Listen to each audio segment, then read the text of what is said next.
¿Qué tal? Les habla Jorge Gestoso. En el programa de hoy, el reconocimiento del Estado palestino por más países europeos con otro notable invitado, Alfredo Jalife, analista geopolítico directamente desde Ciudad de México. Alfredo Jalife, una cálida bienvenida al programa. Te agradezco mucho, Jorge, y sobre todo un honor estar con uno de los principales conductores de habla hispana. Aunque no se diga habla hispana, pero de habla española.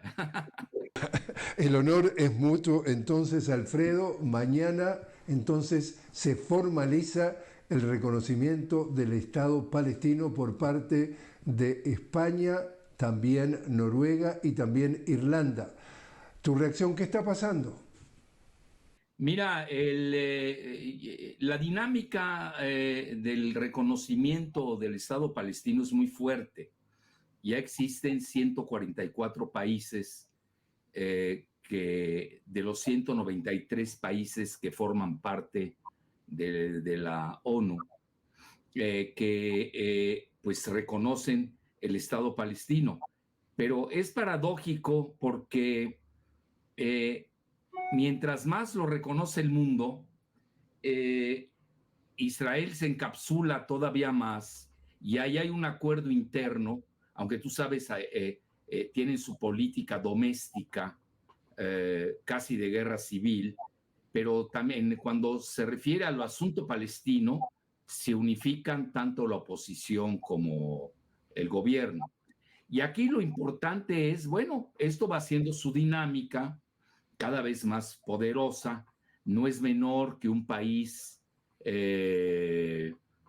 católico, vamos a nombrar bien las cosas como Irlanda, otro país protestante como es Noruega, que significa un poco la esfera de los países escandinavos, y España, bueno, que es un país monárquico, católico todavía, pero con un gobierno que así le llaman ellos, el de Pedro Sánchez, socialista, pues se alisten a reconocer al Estado palestino, lo cual pues poco a poco va a llevar a que la Unión Europea, ya sin Gran Bretaña, que es todo un caso aparte, pues se vea obligada a reconocer al Estado palestino. Eso es muy interesante, pero aquí tenemos que es un Estado con palestinos, es decir, tienes el número de habitantes que están en Gaza, que están en Cisjordania y están en Jerusalén Oriental, sin contar los palestinos que viven dentro de Israel y que no tienen los mismos derechos que los israelíes, que son 7.3 millones de palestinos en lo interior de Israel, igual que los mismos israelíes, donde se está librando una guerra demográfica que no se atreve a decir su nombre. Entonces, ¿dónde viene lo paradójico de que a nivel, el mundo lo estará reconociendo, pero no se ve a ese Estado palestino porque está sufriendo y padeciendo hambrunas, pues todo lo que ya sabemos, ¿no? Genocidio, como lo acaba de, no hace mucho tiempo, de, pues de instrumentar la Corte Internacional de Justicia, el genocidio que padecen hoy los palestinos de Gaza. Alfredo, y me parece interesante también que a esto que se suman estos tres países europeos, aparece entonces el presidente de Colombia, Gustavo Petro, y anuncia que va a abrir una embajada en Ramallah, es decir, la capital del Estado palestino y donde funciona la autoridad palestina. Reafirma entonces su declaración de que lo que está pasando con este ataque en Gaza es un genocidio. Tú te acuerdas que en mayo fue Petro el que rompió relaciones y ha sido de los más vehementes en su declaración. Y a eso se suma también el fiscal de la Corte Penal de Justicia Internacional, en donde llega a la conclusión de que Benjamin Netanyahu es un criminal de guerra. Pero a todo eso, la reacción de Netanyahu es, digamos, atacar, pedir que vuelvan en consultas los embajadores de esos tres países, de España, de Irlanda, de Noruega, seguir insultando a el caso de Petro. Es decir, aquí la mejor defensa de Netanyahu es seguir atacando a diestra y siniestra. Mira, lo que planteas es sumamente ilustrativo. Yo le agregaría incluso el canciller de la Unión Europea, el catalán Josep Borrell, que abiertamente dijo que si Netanyahu pisa España o algún país de la Unión Europea, pues será apresado. Bueno, yo no creo que Netanyahu lo haga. Tampoco es suicida. A Netanyahu realmente la única relación que le importa en el mundo es la de Estados Unidos, porque además ahí son muy poderosos, hay que reconocerlo. Él mismo lo ha dicho desde hace 10 años, que él conoce bien la política interna de Estados Unidos y lo más sencillo es controlar al Congreso. Y ya hemos visto cómo en forma bipartidista le acaban de dar una ayuda pecuniaria sustancial a Israel en medio de este genocidio. Eso es lo que llama la atención. Y le siguen librando armas, pese al discurso, al doble discurso muy retórico del presidente Biden, quien tiene pavor que si el lobby israelí lo empieza a boicotear, pues no va a poder ser reelegido. Eso es conocidísimo, es el poder a través de esta agrupación de AIPAC, AIPAC, que incluso han salido las listas de cómo lubrica a los congresistas de Estados Unidos. Entonces, realmente la relación, la única e indivisible relación que le importa a Israel, sea quien sea, esté en el poder, en esto no hay que equivocarse y a mí no me gustaría tampoco hacer personalizar. Realmente es la política de Israel desde la Nakba, es decir, la catástrofe de 1947-48, que no ha variado en absoluto. Y mira, el mejor argumento, Jorge, es de que Israel no tiene constitución, porque en el momento de que tenga una constitución, tendrá que aplicar leyes por igual, con sus ciudadanos, 7.3 millones de palestinos que viven dentro de Israel, sin contar otro tanto que vive entre Gaza y Cisjordania y Jerusalén Oriental, y ya tampoco te hablo de la diáspora palestina, estás hablando de millones que llegan hasta Chile, como tú sabes, hasta 500.000 de palestinos tiene Chile, muchos países árabes, refugiados palestinos en Líbano, estás hablando de 500.000, en Siria, en Irak, Jordania, la mitad del país son palestinos, etcétera. Entonces, yo creo que si uno confina tal como tú lo has planteado, y ya ahora lo extendemos a Latinoamérica, ya tampoco le interesa a Israel que Petro, que se me hace muy audaz lo que hizo y temerario. Te voy a decir por qué. Porque Colombia tiene 8 bases militares de Estados Unidos y toda su ciberseguridad la controla Israel. Su ejército mismo ha sido entrenado por Israel. Las fuerzas paramilitares uribistas han sido entrenadas por Israel. No hay que perder eso de vista. Y ya ves también cómo se peleó Netanyahu con Brasil.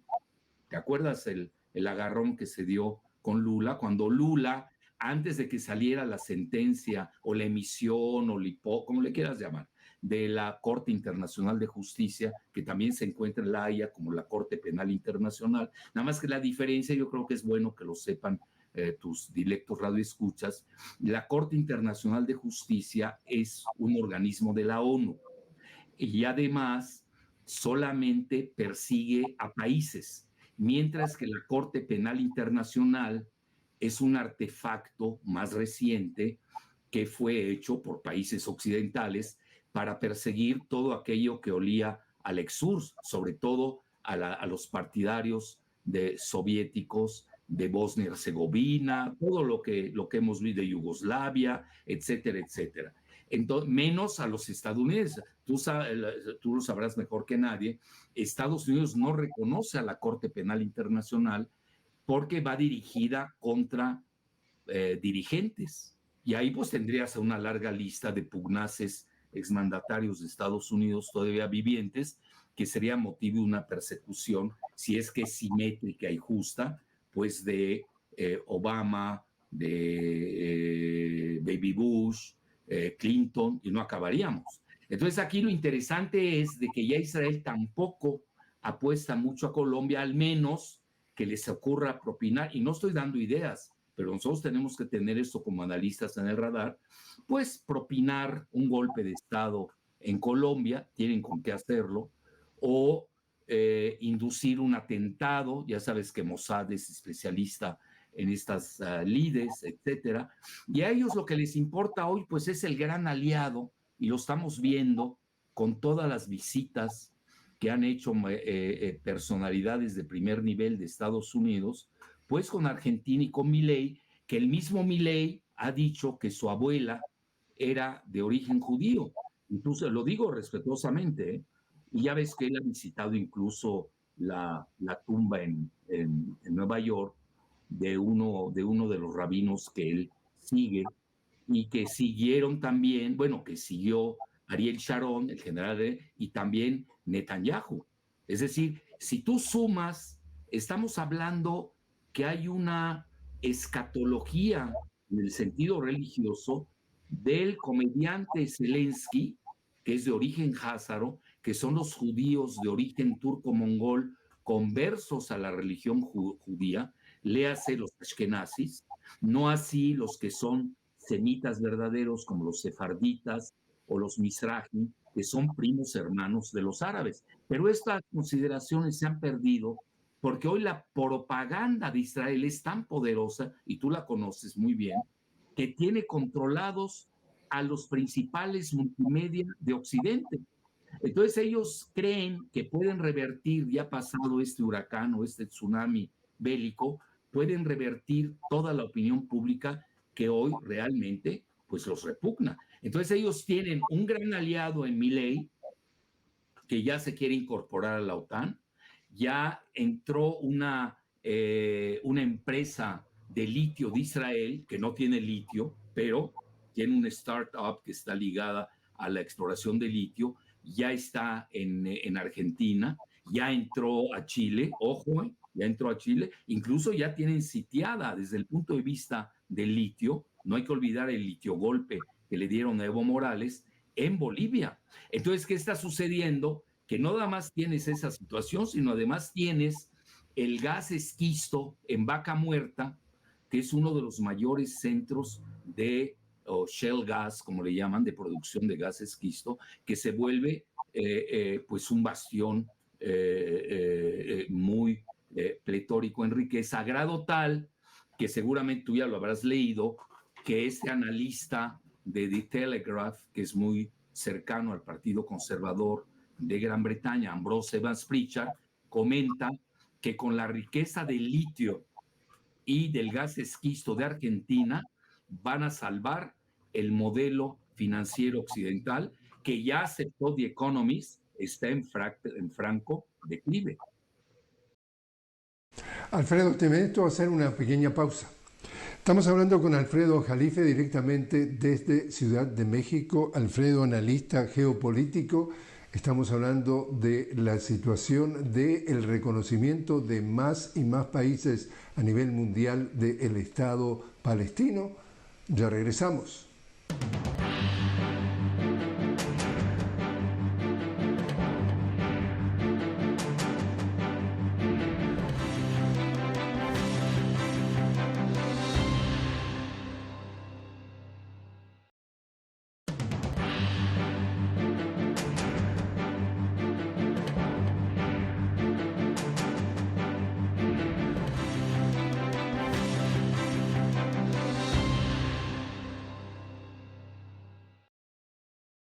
Continuamos hablando con Alfredo Jalife directamente desde Ciudad de México. Alfredo, analista geopolítico.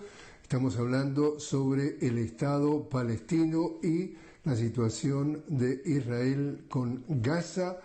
Alfredo, los analistas más escépticos, los más duros, dicen que en realidad lo que es el Estado de Israel es nada menos que una base militar de los Estados Unidos en el Medio Oriente.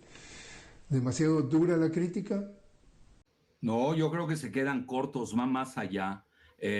No solamente es una base de Estados Unidos. Sabes que lo ha dicho incluso Robert Kennedy, a mí me asustó. Ya ves que es candidato independiente en Estados Unidos, que el mismo Partido Demócrata pues le bloqueó su candidatura, incluso no lo quieren dejar participar en el debate, ya lo pidió Elon Musk, que Robert Kennedy debe participar. Bueno, pero ahí en Estados Unidos predomina el Deep State. Sí es una base militar totalmente.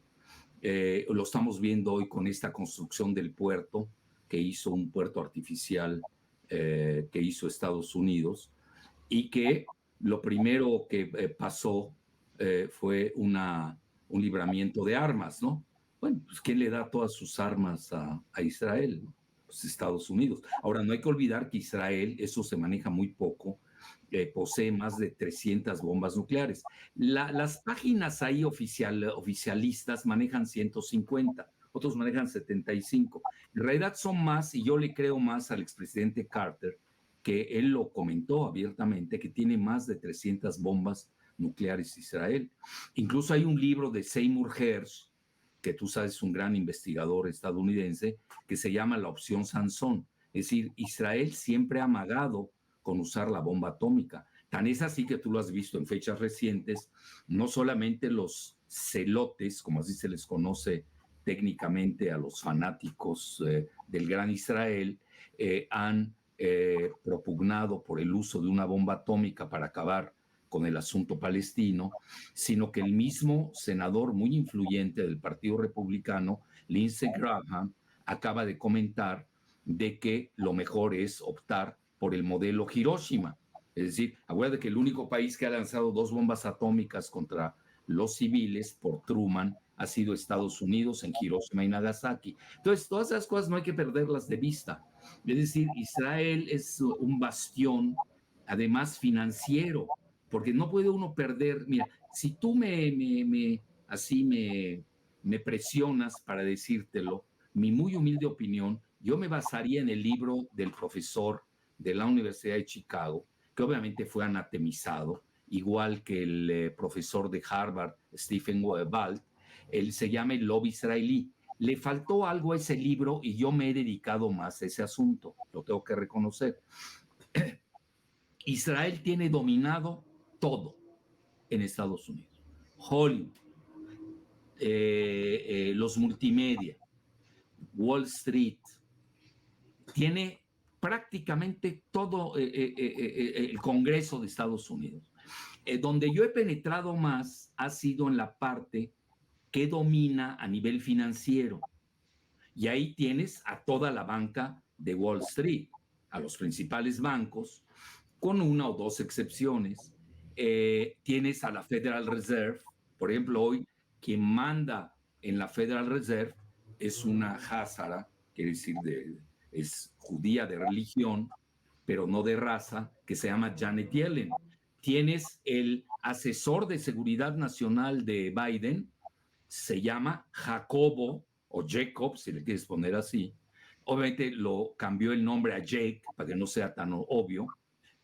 Jacob o Jacobo Sullivan, que es asesor de seguridad nacional del presidente Biden. Ve quiénes te estoy nombrando. Y luego tienes el mismo secretario del Departamento de Estado, Anthony Blinken, es de origen ucranio o ucraniano, házaro, que es judío de religión, pero no de raza. Entonces, es muy obvio el control que tienen, y ya si me meto en más profundidades, pues el mayor banco de inversiones que tiene Estados Unidos y controla, yo me he dedicado mucho a ese tema, el 60% de las acciones de Wall Street es nada menos que BlackRock. Y te voy a decir algo que y que obviamente controla otro házaro Házaro se escribe J-A-Z-A-R-O, que son judíos de origen turco-mongol, pero no son semitas, fíjate la paradoja. Y entonces, este mismo personaje como Netanyahu, que es de origen polaco y no es semita, acusa a la Corte Internacional Penal de antisemita. Bueno, ¿cómo puedes tener tú una definición negativa antisemita y no usas el antónimo que es semita? Y los semitas, pues son los árabes, los cananeos, los fenicios, los libaneses y los judíos que no son ashkenazis, le hace los mizrahim y los sefarditas. Eso es muy importante, pero mira, es tan fuerte la publicidad de Israel, tan poderosa, que manejan una técnica que se llama Hasbara, H-A-S-B-A-R. Ya tienen armado su menú cómo defenderse. Y hoy, si salgo yo a decir esto, van a decir, pues ese loco que está diciendo. No se van a meter siquiera a leer la misma enciclopedia británica, que es muy pro-israelí, a ver qué es la definición de semita. Entonces, ¿cómo puedes tú acusar a alguien de antisemita si todavía no me defines el antónimo de semita? Pero eso es irrelevante. A lo que quiero llegar, va a ganar BlackRock. Es decir, si tú sigues el infograma de sus programas, de sus nexos financieros, de cada uno de de las dos candidatas y del candidato, los tres son súbditos de George Soros, de Bloomberg, de Larry Fink, de BlackRock y de la banca Rothschild. Es muy fácil. Yo hice hasta un infograma cuando se dieron antes de las famosas encuestas muy controvertidas del partido Morena. Entonces, y no hay ningún candidato soberanista. Con eso te digo todo. Muchos en las redes dicen, yo voy a poner Jalife en la boleta electoral porque es el único soberanista que queda, aunque no valga y invaliden el voto, porque realmente estamos ante una situación donde México, pues imagínate, todos los que te nombré, pues forman parte de este circuito muy poderoso del lobby israelí. Es más, una candidata pertenece al lobby israelí. La otra candidata la controla un Házaro. Ya para qué sigo. Y el otro candidato, su socio, es uno que se llama Chertorivsky, que es Házaro, que además es candidato por la Ciudad de México, no tiene la menor posibilidad, pero es aliado de este candidato que ayer sufrió este vendaval. Para que veas la importancia financiera. Yo creo que esa parte no la estamos estudiando, Jorge. Estamos yéndonos, porque tiene un aspecto multidimensional y a veces reducimos exageradamente una sola parte y dejamos de ver que en el mundo de la globalización, las geofinanzas, ese financierismo, toma un papel determinante en la toma de decisiones de los gobernantes.